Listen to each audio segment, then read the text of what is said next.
Alors bonjour, donc je m'appelle Thomas Ronzeau, j'ai 29 ans. Je suis comédien, chanteur, danseur et je joue actuellement donc, dans La Petite Fille aux Allumettes au théâtre du Palais Royal. Donc dans cette Petite Fille aux Allumettes, j'ai eu l'occasion d'interpréter un monstre, le monstre au Falco, pour lequel j'ai dû me former à la marionnette. Je fais aussi le pirate, le chef des pirates, le capitaine John John. Je fais Alexei qui est un des servants très gourmand et un peu paumé et un peu peureux dans le royaume imaginaire. Et au début du spectacle, je fais aussi Will Billy, un des enfants de l'orphelinat. Donc voilà. Ok, très bien, merci. Quel est le premier spectacle musical que vous avez vu? Le premier spectacle musical que j'ai vu, c'était Cabaret aux Folies Bergères et c'est ce qui m'a donné envie de faire ce métier. D'accord, c'est la question que j'allais vous poser ensuite, donc ce qui m'avait donné envie, Voilà. c'est Cabaret, vous avez vu, d'accord, très bien. Quel est votre spectacle musical préféré? Le ou les, hein, il peut y en avoir plusieurs, et pas forcément musical au sens de comédie musicale, ça peut être opéra, spectacle. Spectacle musical préféré, ben forcément il y a Cabaret, mais parce que j'ai une valeur affective un peu particulière avec ce spectacle. Non, sinon je suis très très fan de Mary Poppins.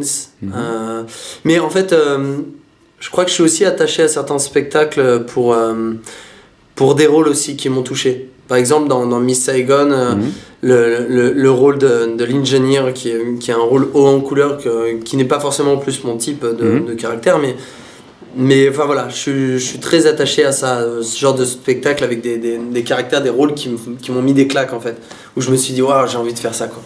Ok. Le premier rôle que vous avez interprété sur scène? Le tout premier rôle Le tout premier rôle, c'est un peu délicat parce qu'il y en avait plusieurs en fait, c'était dans une comédie musicale. Je crois que le personnage s'appelait Fred. C'était une espèce de mec qui travaillait dans un bar qui est complètement. Qui se casse complètement la gueule. Et en fait, c'était assez drôle parce que c'était plein de dérision. On montait. C'était une comédie musicale, donc tous les clichés du sitcom et des pires chansons entre guillemets de la comédie musicale française, donc mais replacées dans des contextes un peu improbables, ce qui fait que c'était assez drôle. Ouais. Très bien. Est-ce qu'il y a un rôle que vous rêvez d'interpréter, un ou plusieurs? Ah ben restons dans le thème, le MC dans Cabaret, ce qui sera très compliqué en France vu que ça a été déjà fait pas mal de fois. Sinon effectivement Burt dans Mary Poppins. D'ailleurs c'est drôle parce que mes copains sur scène là dans La Petite Fille aux Allumettes me charrient tout le temps parce que quand je suis en orphelin au début je ressemble énormément à Burt et donc du coup ils me font souvent la blague. Mais voilà, il y en a plein d'autres mais principalement voilà il y a ceux-là. Et dans les rôles que vous avez interprétés, y en a-t-il des préférés? Dernièrement j'ai joué dans une pièce qui n'est pour le coup pas une comédie musicale qui était Les 39 marches d'Éric Métayer et je faisais un rôle dedans qui était très épanouissant pour moi parce qu'en fait c'est une pièce qui dure 2 heures et on est 4 sur scène et on était 2 à se partager 150 rôles.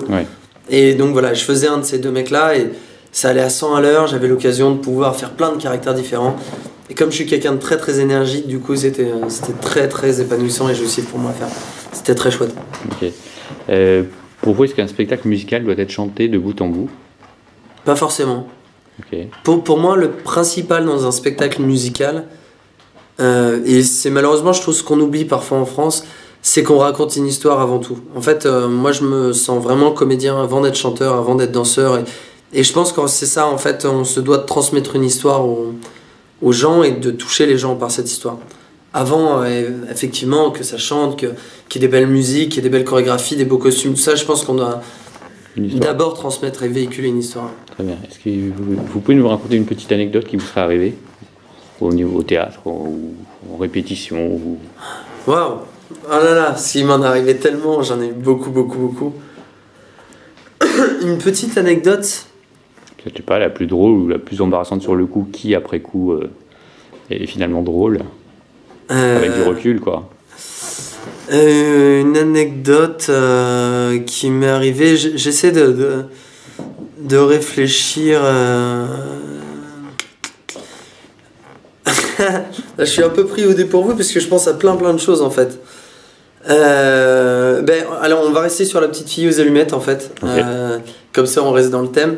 En fait, juste au début du spectacle, les orphelins, en fait, donc il y a cette grande grille de l'orphelinat de Collins.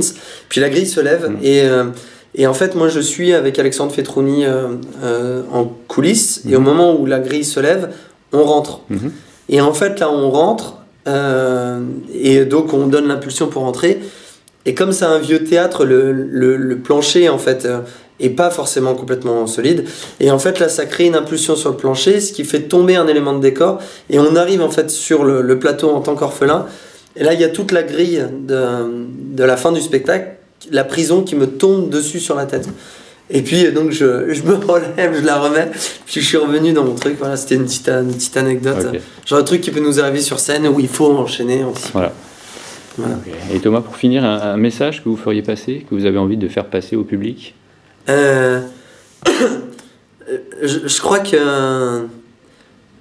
c'est important de garder la légèreté, de garder le plaisir, et je pense que la vie se charge de nous donner toute la dureté et tout ça, et que ouais, prenons les choses à la légère et amusons-nous quoi.